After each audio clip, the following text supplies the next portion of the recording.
Hi, welcome to NSM cooking channel. இப்போ நம்ம என்ன ரெசிபி பார்க்க போகிறோம் அப்படின்னா, சாம்பார் ரைஸ் தான் பார்க்க போகிறோம்.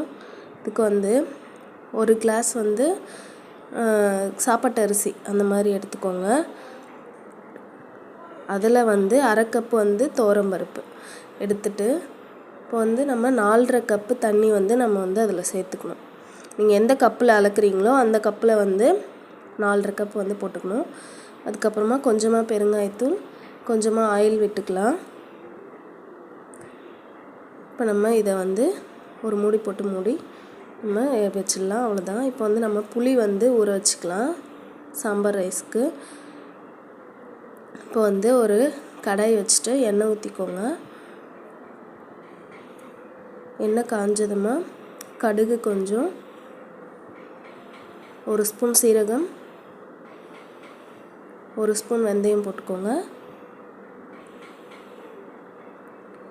ஒரு அரை ஸ்பூன் மிளகு போட்டுக்கோங்க. இப்போ கருவேப்பிலை கொஞ்சமாக போட்டுக்கலாம். வெங்காயம் ஒரு பெரிய சைஸ் வெங்காயம் ஒன்று போட்டுக்கலாம். பூண்டு ஒரு 3 பல் நல்லா இடித்து போட்டுக்கலாம். இப்போ நம்ம நல்லா அதை ஃப்ரை பண்ணிவிட்டு, பெருங்காயத்தூள் கொஞ்சம், தக்காளி ஒரு மீடியம் சைஸ் தக்காளி 2 தக்காளி போட்டுக்கலாம். இப்போ இதுக்கு காய் நம்ம எந்த காய் வேணாலுமே போடலாம். நான் கேரட்டு, பீன்ஸு, கத்திரிக்காய், காலிஃப்ளவர், வாழைக்காய் இது எல்லாமே போட்டிருக்கேன். இது எல்லாமே போட்டு நல்லா ஃப்ரை பண்ணிக்கலாம். அரை ஸ்பூன் மஞ்சள் தூள், குழம்பு மிளகாய் தூள் ஒரு 2.5 ஸ்பூன் போடுறேன் நான். நீங்கள் காரத்துக்கு ஏற்ற மாதிரி போட்டுக்கோங்க. சாம்பார் பொடியும் ஒரு ஸ்பூன் கிட்ட போட்டுக்கலாம். 1 ஸ்பூன் கல்லுப்பு. இது எல்லாமே போட்டு அந்த காய் மூழ்கிற அளவுக்கு நம்ம தண்ணி ஊற்றி வச்சுக்கலாம்.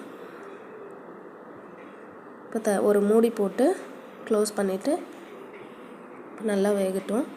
அதுக்குள்ளே நம்ம இந்த புளியை கரைச்சி வச்சுக்கலாம். இப்போ பாருங்கள், காய் ஒரு பாதி அளவு வெந்தாலே போதும்.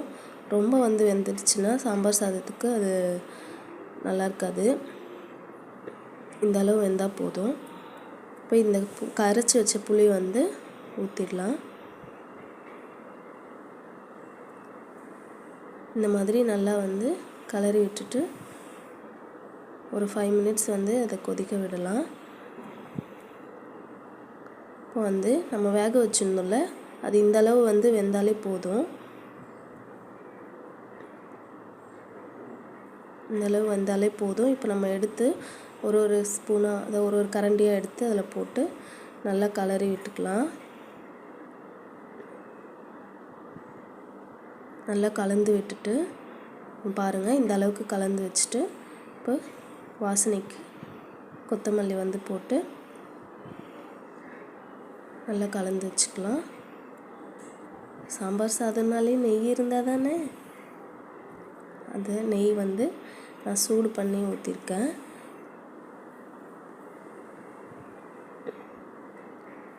அவ்வளோதான், சாம்பார் ரைஸ் ரெடி. நான் இதுக்கு சைட் டிஷ் காலிஃப்ளவர் ஃப்ரை தான் பண்ணேன்.